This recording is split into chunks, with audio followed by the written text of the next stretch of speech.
Livro O Poder do Louvor, autor Marilyn Carters, narração Rosinha Gondim. O Poder do Louvor apresenta maravilhosos testemunhos do que Deus realizou em favor de pessoas de todas as camadas sociais, que aplicaram verdades bíblicas como: todas as coisas cooperam para o bem, em tudo dai graças, tende por motivo de toda alegria o passardes por várias provações. Assim como a dinamite, o louvor oferecido a Deus em meio a problemas possui um poder explosivo. Quando o praticamos na vida diária, este louvor transforma as situações mais difíceis em vitórias. Neste livro, Marilyn Carters mostra as aplicações práticas e dinâmicas deste louvor, que poderão abrir ao leitor novas portas de ministério e novas janelas nos céus, pelas quais Deus derramará bênçãos copiosas. O Poder do Louvor, capítulo 1. O pai de Jim foi alcoólatra durante 30 anos. E todo esse tempo, a mãe do rapaz e mais tarde ele próprio e a sua jovem esposa tinham pedido a Deus que o curasse, mas sem nenhum resultado aparente. O pai nem ao menos reconhecia que o álcool era um problema para ele. Além disso, se alguém lhe falasse em religião, ficava muito zangado e se afastava. Certa vez, Jim ouviu-me falar sobre o poder que liberamos quando começamos a louvar a Deus por tudo que acontece em nossa vida, em vez de lhe suplicarmos que mude as circunstâncias que nos são adversas. Jim levou para casa uma fita da conferência e tocou-a repetidamente para os seus amigos. Um dia ocorreu-lhe uma lembrança. Ele jamais louvara a Deus pela situação do pai. Animadamente, comentou com a esposa: "Querida, vamos agradecer a Deus porque papai bebe tanto, e louvá-lo por ser isso uma parte do seu plano maravilhoso para a vida do papai." Durante o resto do dia, agradeceram e louvaram a Deus por todos os aspectos da situação. À noite, sentiram uma sensação nova de excitação e expectativa. No dia seguinte, os pais vieram como sempre faziam, para o ajantarado de domingo. O pai de Jim costumava ficar ali o mínimo tempo possível, saindo logo depois da refeição. Desta vez, na hora do cafezinho, ele os surpreendeu com uma pergunta: "O que você acha desta revolução de Jesus?" indagou de Jim. "Li alguma coisa sobre isso nos jornais ontem à noite. Será uma mania ou estará mesmo acontecendo alguma coisa a esses garotos que eram viciados em drogas?" A pergunta levou-os a uma longa e franca discussão sobre o cristianismo. O casal só partiu muito tarde naquela noite. Algumas semanas depois, o pai de Jim reconheceu o seu problema de bebida, pediu o auxílio de Jesus Cristo e se curou completamente. Agora, juntamente com a família, ele conta a outros o quanto o louvor a Deus é poderoso. "Pense só", disse-me Jim, "durante 30 anos pedimos a Deus que modificasse o papai. Levamos apenas um dia louvando-o pela situação e veja o que aconteceu." As frases "glória ao Senhor" ou "graças a Deus" são proferidas tão levianamente que a maioria das pessoas nem prestam atenção ao seu significado real. Louvar quer dizer exaltar, elogiar, glorificar, aplaudir, aprovar. Louvar é, portanto, ratificar, expressar a nossa aprovação a respeito de alguma coisa. Dando a nossa aprovação, aceitamos ou concordamos com o que acontece. Portanto, louvar a Deus por uma situação difícil, por uma doença ou desgraça, quer dizer literalmente que aceitamos e aprovamos este acontecimento como parte do plano de Deus para a nossa vida. Não podemos louvar a Deus sem estarmos agradecidos, sem estarmos felizes com as circunstâncias. O louvor envolve, portanto, gratidão e alegria.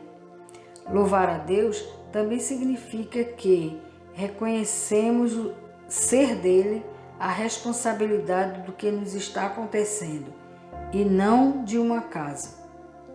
Senão, não faria sentido agradecer-lhe.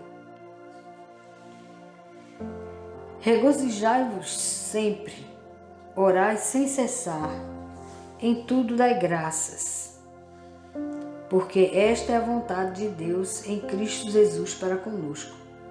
1 Tessalonicenses 5, 16 a 18.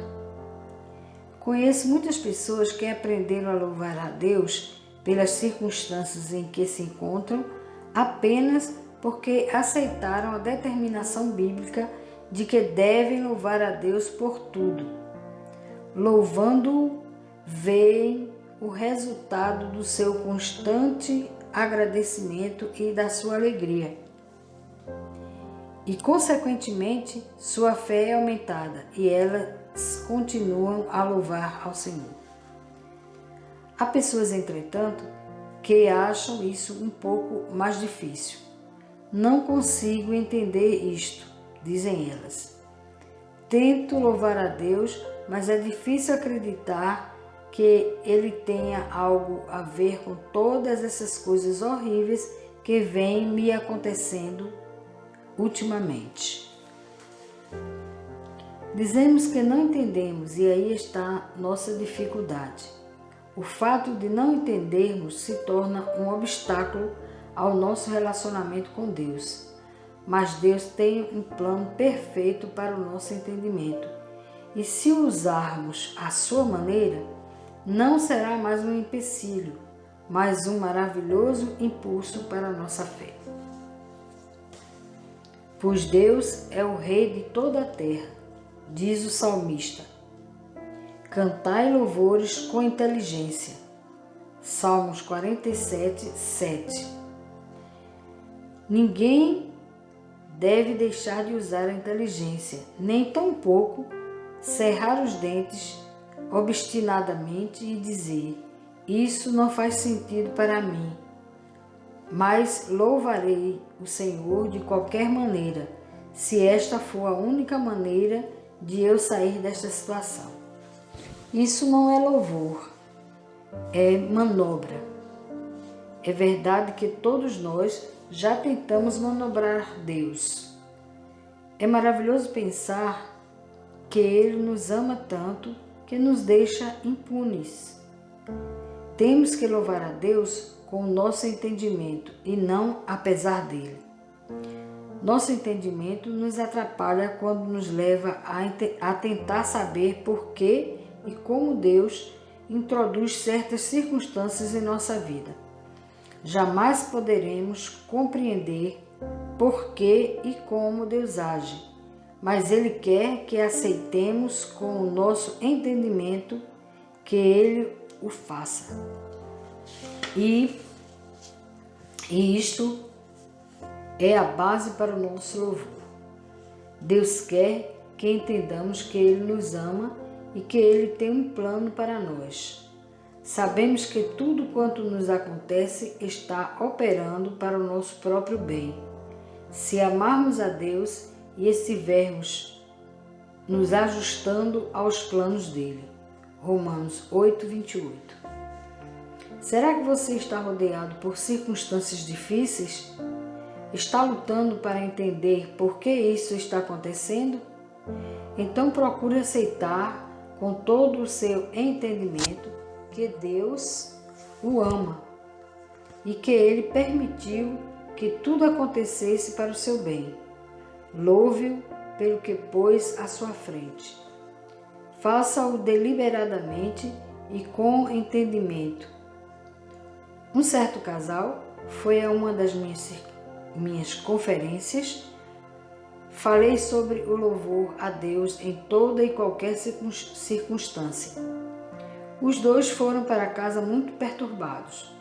Estavam aflitos já havia alguns meses, porque sua filha estava internada numa clínica para doentes mentais e o diagnóstico era irremediavelmente demente.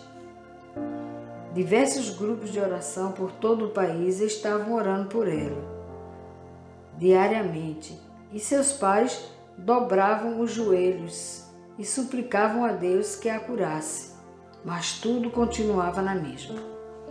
O desafio de louvar a Deus pela condição em que se achava a filha deixou-os confusos e mais aflitos. Parece-me uma blasfêmia, disse a esposa, agradecer a Deus por essa desgraça. Será que agradecer a Deus não é acusá-lo de estar deliberadamente fazendo mal à nossa filha? Isso não se harmoniza com a minha ideia de um Deus amoroso. Não parece certo, concordou o marido. Mas e se o pregador estiver com a razão? Ela olhou para o marido desanimada. Não sei o que fazer. Não temos nada a perder, respondeu ele pensativamente. Por que não tentamos? Ajoelharam e oraram. Deus querido, começou o esposo, sabemos que tu nos amas e que o teu amor por nossa filha é ainda maior do que o amor que temos por ela. Nós vamos crer que tu estás realizando em sua vida aquilo que achas melhor para ela.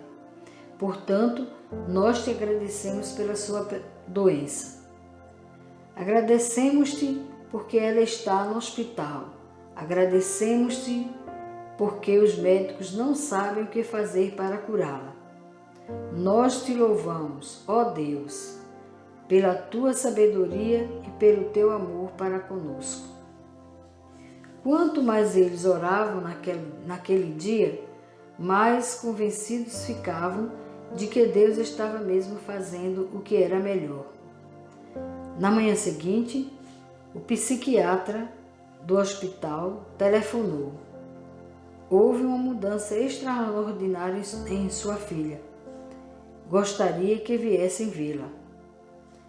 2 semanas depois, ela saiu do hospital. Passou-se um ano e certo dia um jovem veio me procurar ao término de uma reunião. Ele se apresentou como irmão daquela moça e contou-me que ela estava casada, esperando neném, e era a mulher mais feliz do mundo.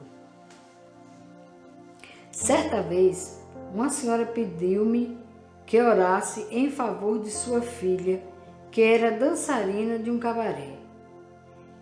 Eu lhe disse que teria prazer em orar juntamente com ela, agradecendo a Deus pela situação da filha. Aquela mãe me olhou horrorizada. Não me diga que o Senhor espera que eu agradeça a Deus por minha filha zombar dos preceitos morais e da religião. Eu teria que agradecer ao diabo por essa desgraça, não a um Deus amoroso.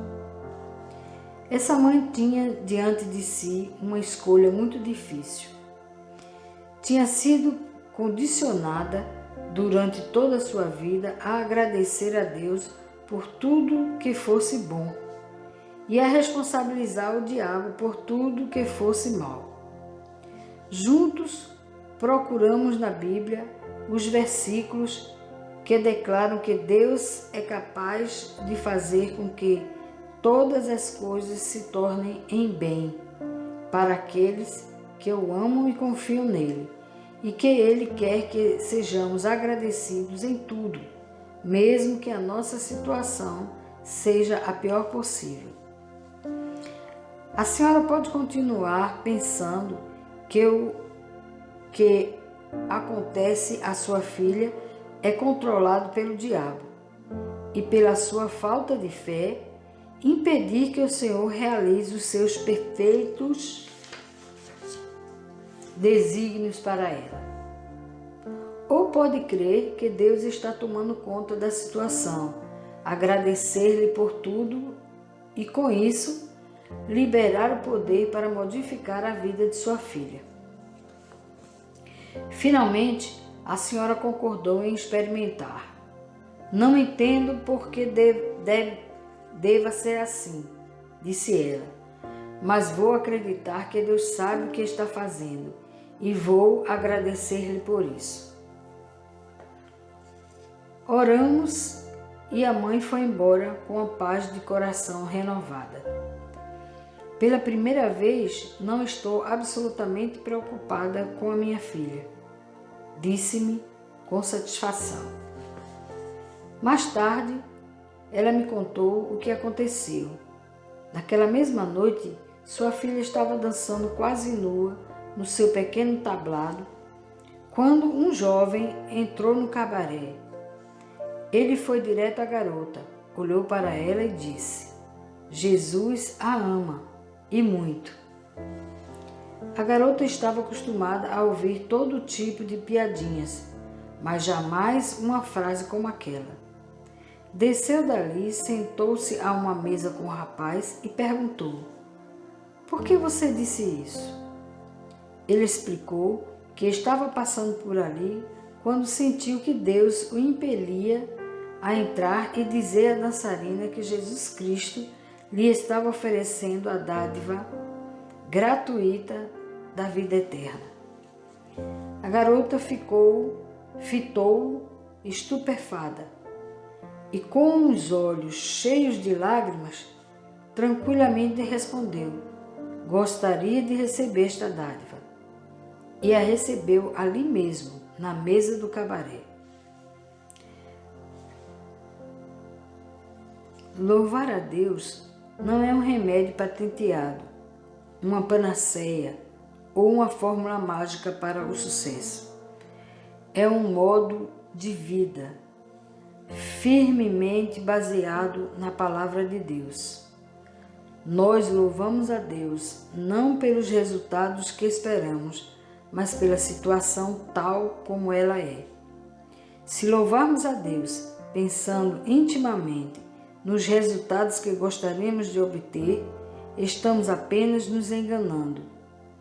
E podemos estar certos de que a nossa situação não se modificará. O louvor é fundamentado numa aceitação total e prazerosa do que está nos acontecendo, como sendo parte da eterna e perfeita vontade de Deus para nós. O louvor não é baseado no que pensamos, nem tampouco naquilo que esperamos que aconteça no futuro. Isto é, uma lei essencial. Não é possível praticar o louvor sem observá-lo. Louvamos a Deus não pelo que esperamos que aconteça em nós ou ao nosso redor, mas pelo que Ele é e pelo lugar e situação em que nos achamos agora, neste momento. É verdade que quando louvamos a Deus sinceramente, algo acontece em consequência. Obviamente, o seu poder penetra na dificuldade e notamos mais cedo ou mais tarde que se operou uma mudança em nós ou nas circunstâncias que nos cercam. Pode ser que passemos a sentir alegria e felicidade em meio a uma situação que antes nos parecia terrível, ou a própria situação pode se modificar inteiramente, mas isso deve resultar do louvor, não deve ser a motivação dele. O louvor não é uma barganha. Nós não dizemos: eu te louvarei, ó Senhor, para que me abençoes. Louvar a Deus é alegrar-se nele. O salmista escreveu: deleita-te também no Senhor, e ele te concederá o que deseja o teu coração. Salmo 37, 4. Notemos aqui a ordem do versículo. Não é que façamos primeiramente uma lista dos nossos desejos e depois nos alegremos no Senhor para consegui-los. Não. Devemos nos alegrar primeiro e quando tivermos nos realmente alegrado em Deus, descobriremos que todas as outras coisas se tornam secundárias. Entretanto, é verdade que Deus quer nos conceder todos os desejos do nosso coração. O seu desejo e o seu plano para a nossa vida não é nada menos do que isso. Ah, se pudéssemos ao menos aprender a nos alegrar no Senhor por todas as coisas em primeiro lugar. Um casal crente tinha 2 filhos. Um deles era o seu orgulho e a sua alegria. Morava com os pais e partilhava da sua fé cristã, num ambiente de compreensão e harmonia. Certa vez, quando eu jantava com eles, contaram-me que o filho mais velho tinha se rebelado e saído de casa. Formara-se na universidade com distinção, mas abandonara os pais e a sociedade. Agora perambulava pelo país como hippie, aparentemente sem objetivo na vida. Os pobres pais queriam meu auxílio. Expliquei-lhes que eu acreditava que esse filho tinha lhes sido dado por Deus para que fosse salvo e que o Senhor estava atendendo às orações deles. Se as orações são sinceras, podem estar certos de que a vida que o seu filho leva é exatamente o que Deus sabe ser o melhor para ele e para vocês. Disse-lhes. Entendo, disse o pai. Desejamos para o nosso filho aquilo que seja melhor para ele.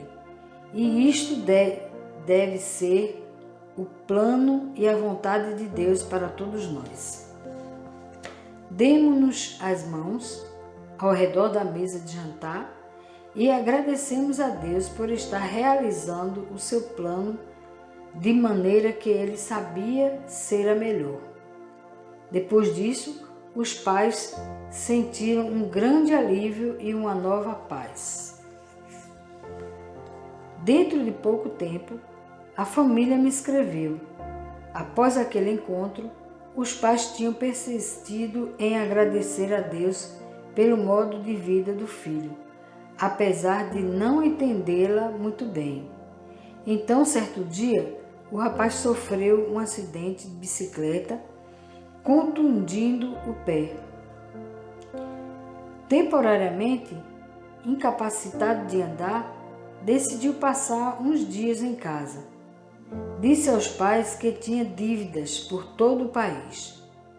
Estes oraram a respeito do assunto e decidiram que, se Deus estava mesmo realizando o seu plano em todos os acontecimentos da vida do seu filho, ele também tinha permitido que contraísse dívidas. Assim, agradeceram-lhe por elas e pagaram tudo. O jovem ficou grandemente admirado. esperava ser repreendido. Pensava que iriam dizer-lhe para resolver tudo ele mesmo. Em vez disso, os pais agiam com calma, mostravam-se carinhosos e pareciam aceitar a sua maneira diferente de vestir e o seu cabelo eternamente despenteado. Certa noite, alguns jovens cristãos vieram visitar o rapaz mais moço. O mais velho ficou muito irritado com essa intromissão, mas por causa do pé machucado, viu-se impedido de sair de casa. Os jovens começaram a testemunhar entusiasticamente acerca de que Jesus Cristo tinha feito e estava fazendo em sua vida. A princípio, o rapaz fez críticas mordazes ao que ele chamava de maneira ingênua e visionária de encarar a vida, mas depois passou a escutar atentamente e a fazer perguntas. E o que aconteceu? Antes que os jovens se retirassem, ele havia entregue sua vida a Jesus Cristo. Foi com muita alegria que os pais me escreveram contando a drástica mudança operada no filho. Ele passou a seguir a Jesus e a servi-lo. Começou a estudar a Bíblia avidamente. Pediu e recebeu o batismo do Espírito Santo, a experiência que os seguidores de Jesus receberam no primeiro dia de Pentecostes, depois da morte e ressurreição de Cristo. Não demorou muito, encontrou uma garota cristã. 2 semanas depois, ficava noivo dela. Meses de oração angustiosa e preocupações não tinham trazido mudança alguma à vida do jovem. Somente depois que os pais se voltaram para Deus, numa atitude de plena aceitação das condições em que o rapaz vivia, foi que a porta se abriu para que o Senhor realizasse seu plano perfeito para a família toda. Deus tem um plano perfeito para a nossa vida. Acontece que muitas vezes nós olhamos para as circunstâncias que nos rodeiam e cremos que estamos eternamente parados no mesmo lugar. Quanto mais oramos e suplicamos a Deus o seu auxílio, mais a situação parece piorar. A mudança só virá quando começarmos a louvar a Deus por tudo, do modo como está, ao invés de suplicar que Ele afaste a dificuldade do nosso caminho. Uma senhora, ainda jovem, escreveu-me contando que estava numa situação aflitiva. Alguns acontecimentos de circunstâncias muito embaraçosas fizeram com que ela perdesse o respeito próprio e ela começou a se descuidar de sua aparência. Meu consolo era comer, escreveu ela, e comecei a engordar tanto que parecia um barril. Meu marido começou a se interessar por outras mulheres e, por fim, abandonou-me e pediu o divórcio. As dívidas foram se acumulando e ela foi ficando mais e mais tensa, passando a pensar em suicídio, ideia que se tornava cada vez mais insistente. Durante todo esse tempo, não parei de orar. Continuou. Li a Bíblia, ia à igreja em toda e qualquer oportunidade e pedi a todos os conhecidos que orassem por mim. Meus amigos cristãos viviam me dizendo: conserve a fé, não deixe que isso a deprima. as coisas vão melhorar. Mas tudo ia de mal a pior. Então deram-me um exemplar de Louvor que Liberta. Li e a princípio não me parecia que o Senhor estivesse falando sério. Ninguém, em seu juízo perfeito, podia esperar que eu fosse agradecida por tudo o que estava me acontecendo no momento. Quanto mais eu lia, mais eu chorava. Aos poucos, comecei a compreender que o Senhor dizia a verdade. Aqueles versículos sobre agradecimento a Deus por todas as coisas. Eu já os tinha lido inúmeras vezes na Bíblia e, na verdade, nunca os tinha entendido. Ela resolveu passar a agradecer a Deus por tudo. Afinal de contas, o que é que ela tinha a perder? Sabia que estava engordando tanto que a qualquer momento poderia ter um ataque cardíaco. Com um tênue vislumbre de esperança, ajoelhou-se para orar. Deus, agradeço-te pela minha vida como ela é.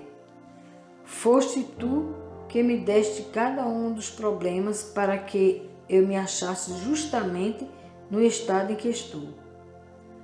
Tu não permitirias que isso acontecesse se não fosse para o meu bem. Ó Senhor, sei que Tu realmente me amas. É isto mesmo que eu quero dizer. Deus, eu sei que me amas. Nesse ponto, a sua oração foi interrompida pelo latido do cão. Era o carteiro que chegava. Ele sempre fazia um grande alarido a cada pessoa estranha que ali chegava. Isto era um destes incidentes extremamente irritantes que tornavam sua vida intolerável. Ela ergueu-se e foi até a porta para zangar com o cachorro. E então uma lembrança lhe ocorreu. Devo ser agradecida por tudo. Está bem, Senhor. Agradeço-te por meu cachorro gostar tanto de latir. Olhou espantada para o subscrito do envelope feito à mão. Impossível. Há meses o marido não dava sinal de vida. Deus não podia ter agido tão rapidamente. Com mãos trêmulas, abriu a carta e leu. Se você ainda quiser, pode ser que haja um jeito de resolvermos nossos problemas. O senso de oportunidade de Deus tinha sido perfeito. Com alegria no coração, ela agora cria que Deus estava mesmo interferindo em sua vida para o seu bem. Passou a perder o excesso de peso como manteiga escorrendo de um prato quente. Os amigos começaram a comentar. Você está tão bem? O que lhe aconteceu? Nem parece a mesma pessoa. A mesma pessoa? Sim e não.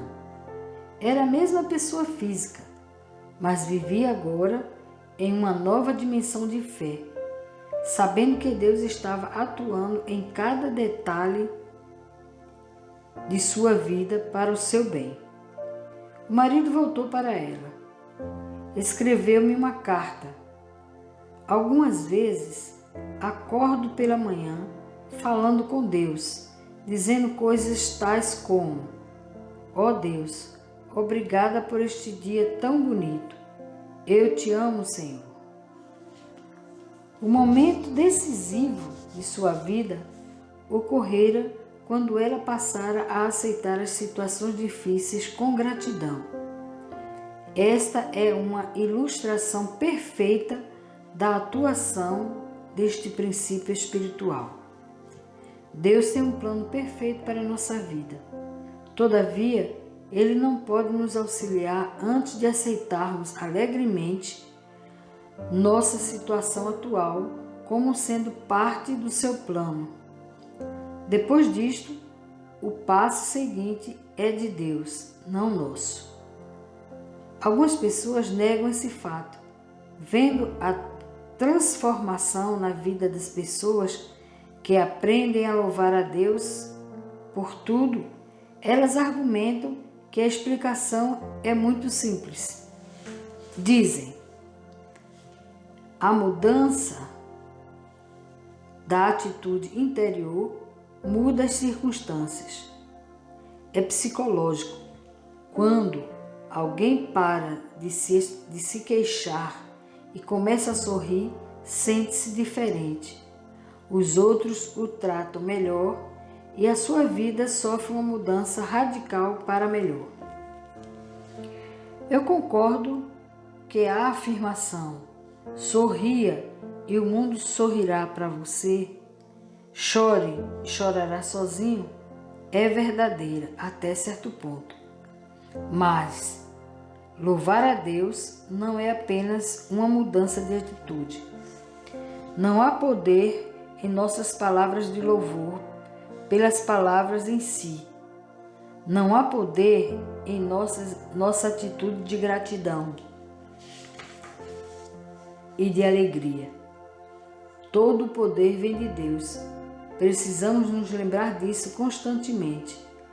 É fácil cair no erro de pensar que nós temos o poder de manipular ou mudar a conjuntura simplesmente recitando uma certa oração. Quando aceitamos uma situação e agradecemos a Deus por ela com toda sinceridade, acreditando que foi causada por Ele, liberta-se uma força sobrenatural, divina, que opera mudanças realmente notáveis. Quando eu era capelão em Fort Benning, na Geórgia, um soldado trouxe a sua esposa ao meu escritório para que eu a ajudasse. Ela estava sofrendo com os horríveis revertéres do LSD e os seus médicos não conseguiam curá-la. O medo e a dor tinham deixado rugas profundas no seu lindo rosto. Não consigo dormir. Não posso nem fechar os olhos um minuto sem ver animais horríveis arremetendo contra mim, disse ela. Seu marido explicou que todas as vezes que a sua esposa adormecia dominada pela exaustão, começava imediatamente a berrar. Ele contou: tento acordá-la, sacudindo-a, mas às vezes demora uns 10 minutos para que ela recobre a consciência, e durante o tempo todo ela grita tão angustiada que eu também já estou desesperado. Escutei atentamente a trágica história e depois disse: tenho apenas uma sugestão. Por favor, ajoelhem-se comigo e vamos agradecer a Deus pelo que acontece com vocês. Ambos me encararam muito admirados, como se não estivessem muito certos do que eu queria dizer com aquilo. Calmamente, contei-lhes como eu tinha descoberto que Deus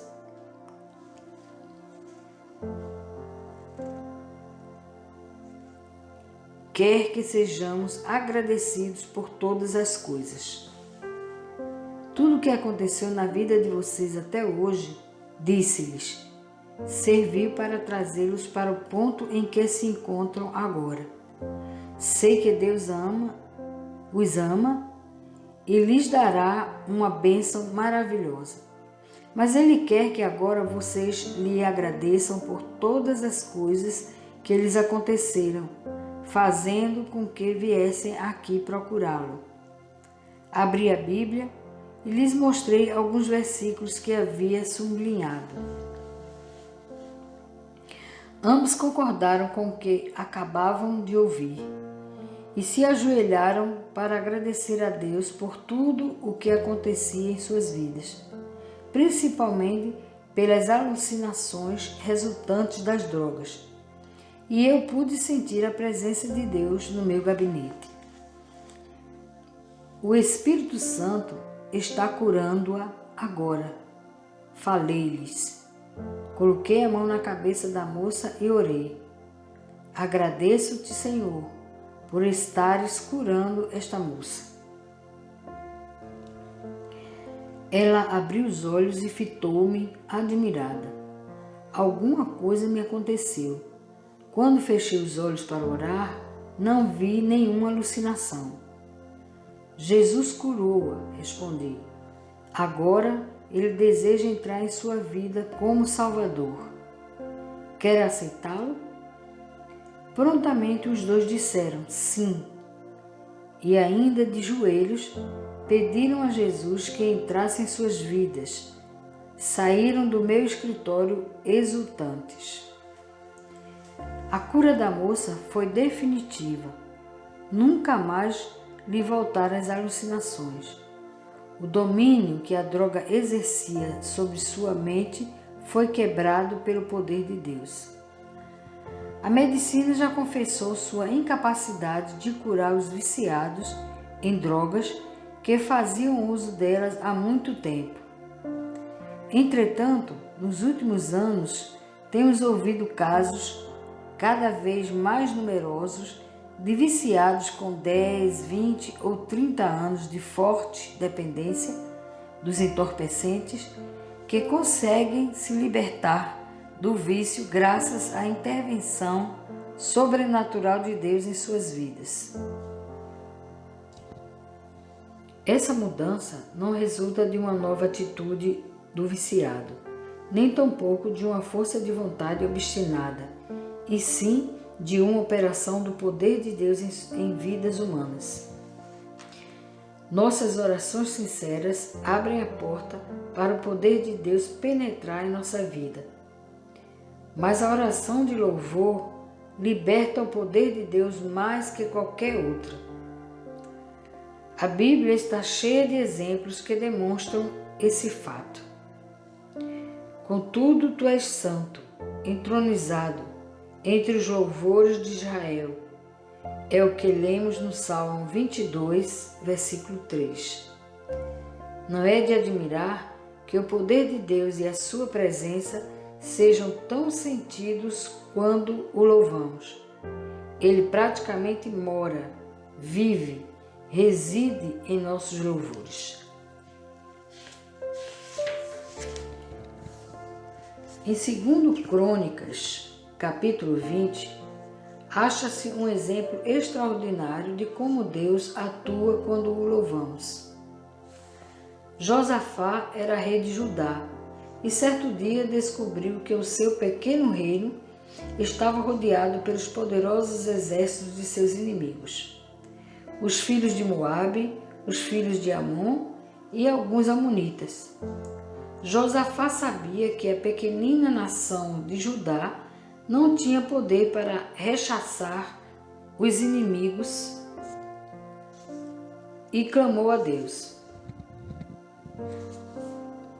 porque em nós não há força para resistirmos a essa grande multidão que vem contra nós, e não sabemos nós o que fazer, porém os nossos olhos estão postos em ti. 2 Crônicas 20, 12. Uma providência importante no ato de louvar a Deus é afastar os olhos das circunstâncias ameaçadoras e fixá-los somente em Deus. Notemos que Josafá não estava fechando os olhos à ameaça que vinha contra o seu reino, e tampouco estava procurando ignorar os inimigos que o rodeavam. Ele fez um balanço cuidadoso da situação, reconheceu a sua própria incapacidade e voltou-se para Deus pedindo o seu auxílio. Nós não podemos ignorar as tremendas forças do mal que nos ameaçam. Reconhecê-las exatamente como são dá-nos um motivo ainda maior para louvar e agradecer a Deus por estar Ele modificando essas ameaças com a sua autoridade e o seu controle perfeitos. Não precisamos ficar preocupados porque o mal aparece em nossa vida. Basta reconhecê-lo, admitir a nossa incapacidade de luta e nos voltarmos para Deus. Deus disse a Josafá: não temais, nem vos assusteis por causa dessa grande multidão, pois a peleja não é vossa, mas de Deus. 2 Crônicas 20:15. Isso é uma afirmação de grande peso. Nós não temos capacidade para superar as dificuldades que nos cercam.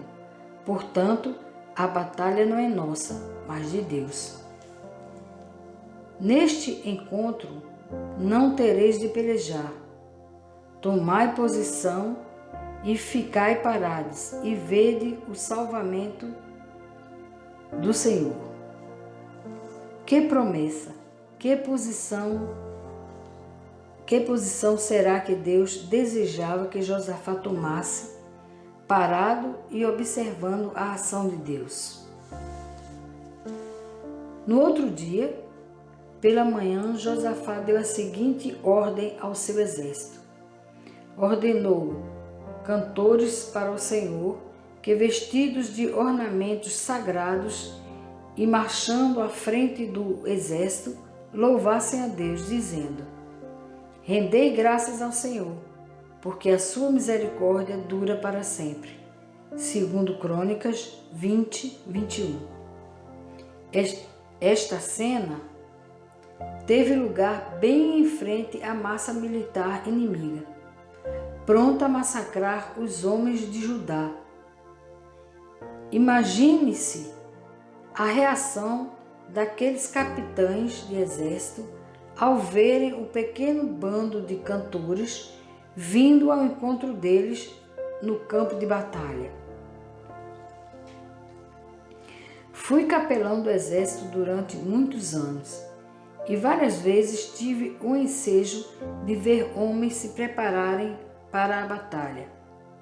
Mas jamais vi um general ordenar às suas tropas que permanecessem quietas defronte às linhas inimigas, enquanto um grupo de cantores avançava cantando louvores a Deus. Não parece uma ideia estranha? O nosso entendimento tem uma forte tendência para não aceitar tal tipo de situação. Está certo louvar a Deus quando em situação difícil podemos raciocinar. Mas não sejamos ridículos. Deus ajuda aqueles que se ajudam. O mínimo que podemos fazer é lutar valentemente da melhor forma que pudermos. Então, deixaremos o resto para Ele. Mas o que foi que aconteceu a Josafá e os seus homens? Tendo eles começado a cantar e a dar louvores, pôs o Senhor emboscadas contra os filhos de Amon e de Moabe, e os do monte Seir, que vieram contra Judá, e foram desbaratados. Porque os filhos de Amon e de Moabe se levantaram contra os moradores do monte Seir, para os destruir e exterminar. E tendo eles dado cabo dos moradores de Seir, ajudaram uns aos outros a destruir-se. 2 Crônicas 20, 22 a 23. É lícito presumir que se Josafá tivesse resolvido a se precaver e mandasse os seus homens à luta, o resultado teria sido muito diferente. Muitos de nós somos constantemente derrotados pelas circunstâncias que nos rodeiam porque não estamos prontos a aceitar o fato de que a batalha é de Deus e não nossa.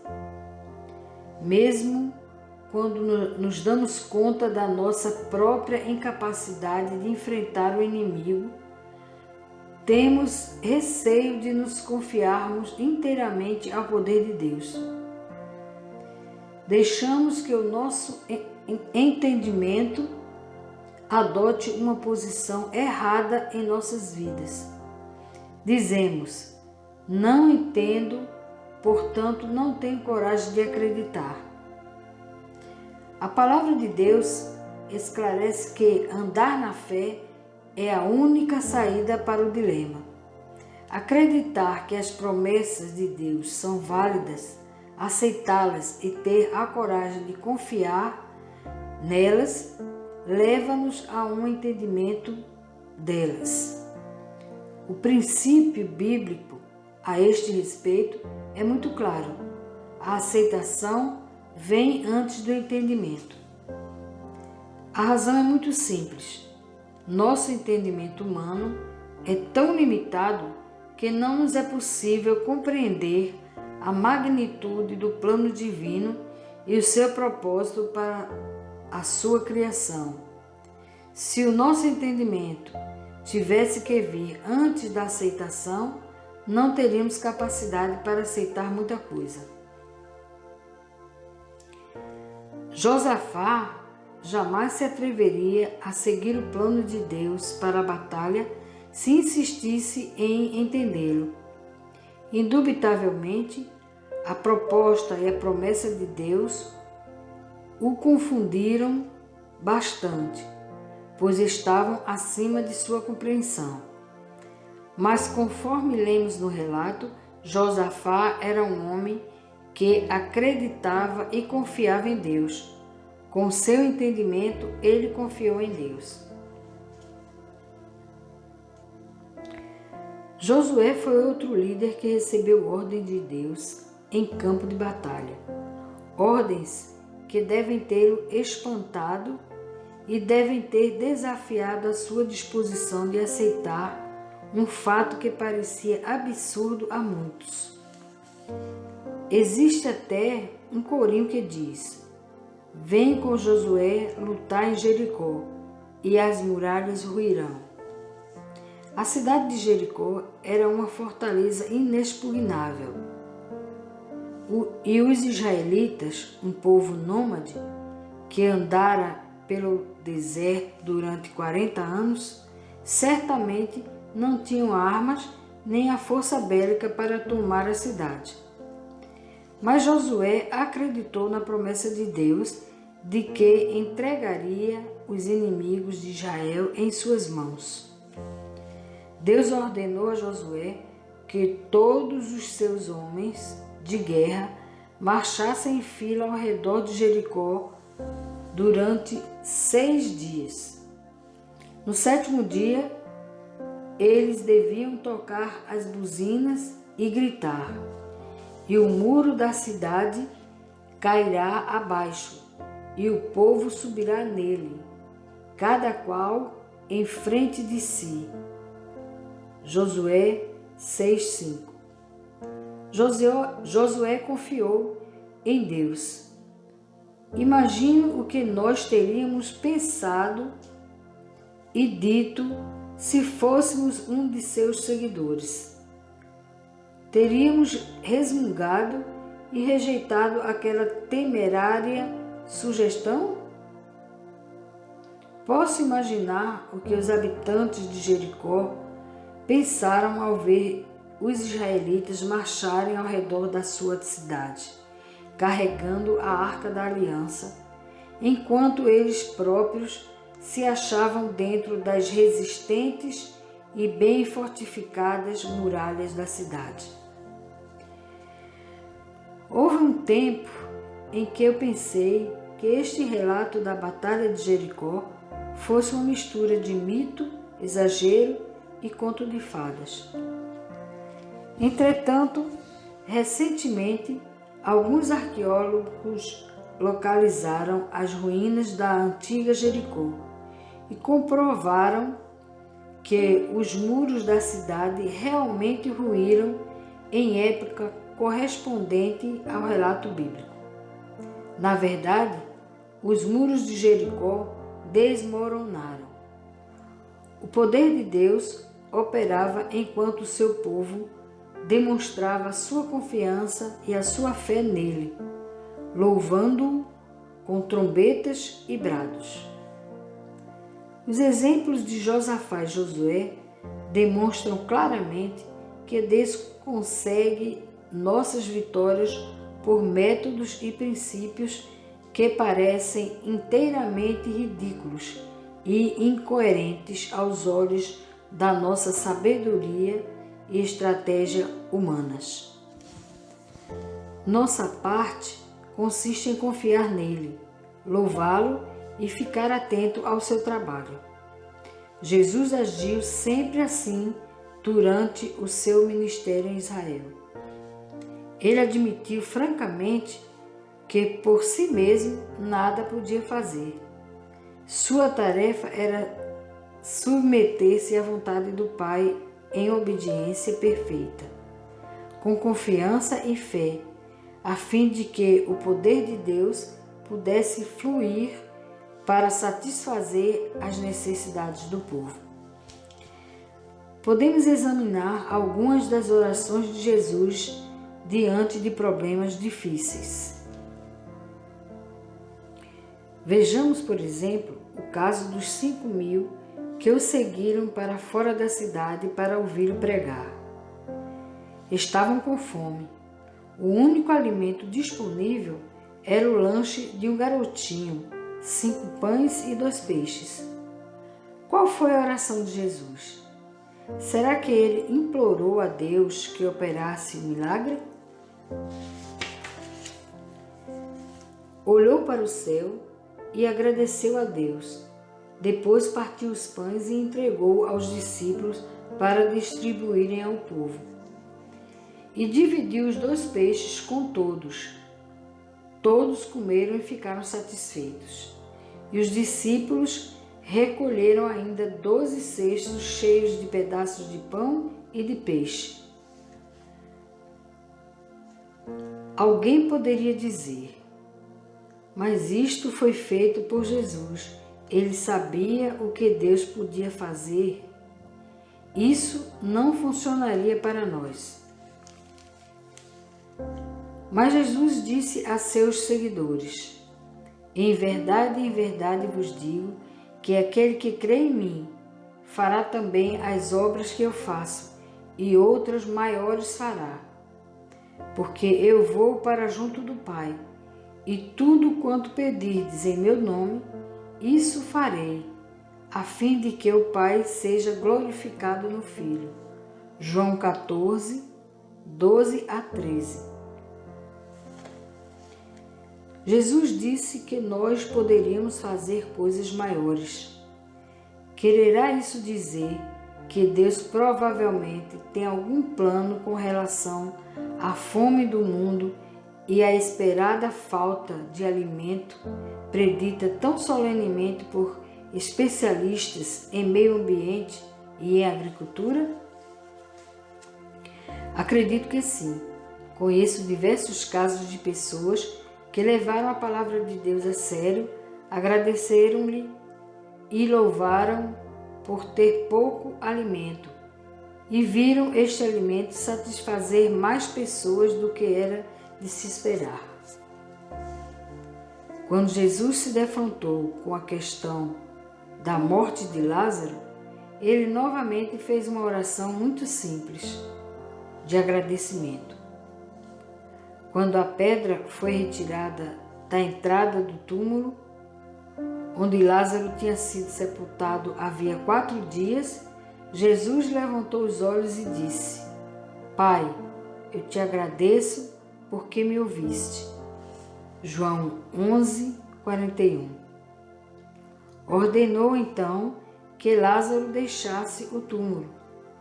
E aquele homem, que tinha estado morto durante 4 dias, saiu andando da sepultura.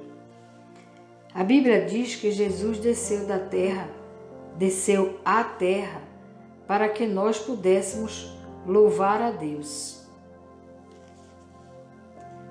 O profeta Isaías profetizou a vinda de Jesus e disse que ele viria para pregar boas novas, curar os quebrantados de coração, a proclamar libertação aos cativos, físico e espiritualmente, e a pôr em liberdade os algemados, a consolar todos os que choram, vestes de louvor em vez de espírito angustiado.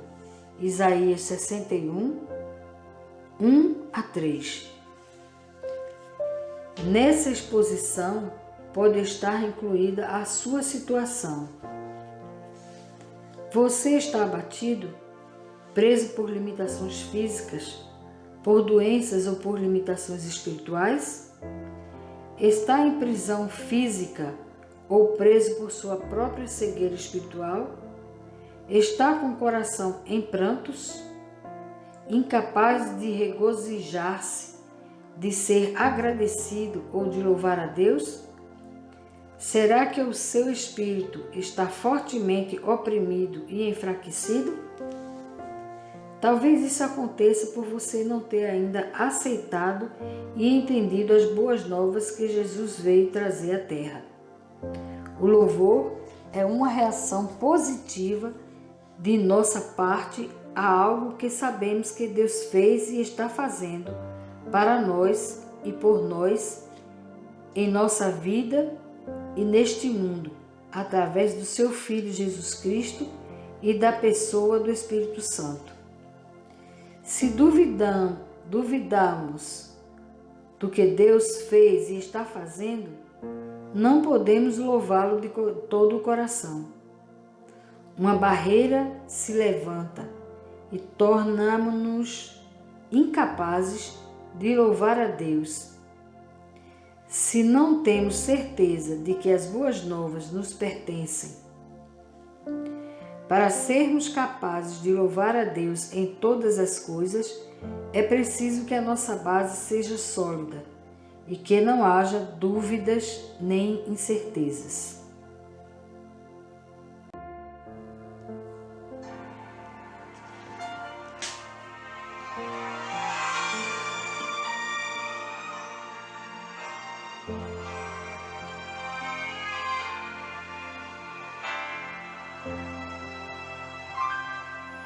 Se está angustiada a alma e as duras provas te abalam, se nessas horas o teu medo vem te assustar, se o coração bate mais forte e a oração parece fraca e sem poder te sentes para o Pai clamar, existe um Deus que te refaz completamente, curou enfermos e ao homem ressuscitou. Se creres, verás que o que Ele faz é para sempre, restaura alma, corpo e mente, é o Supremo Senhor.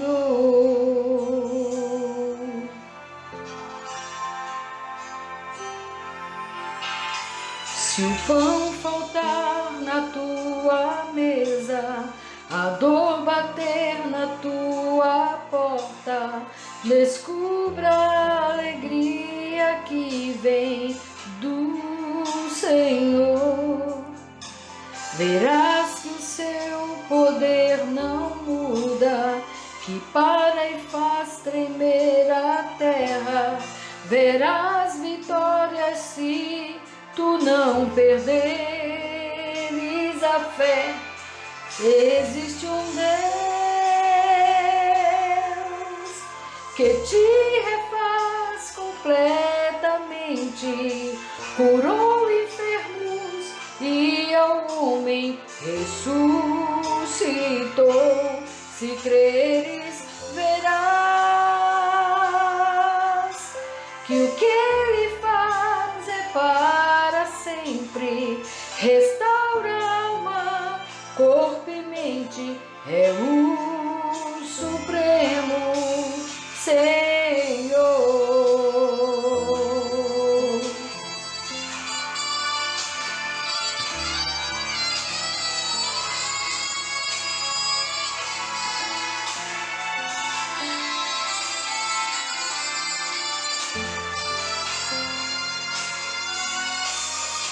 Existe um Deus que te refaz completamente, curou enfermos e ao homem ressuscitou. Se creres, verás que o que ele faz é para sempre, restaura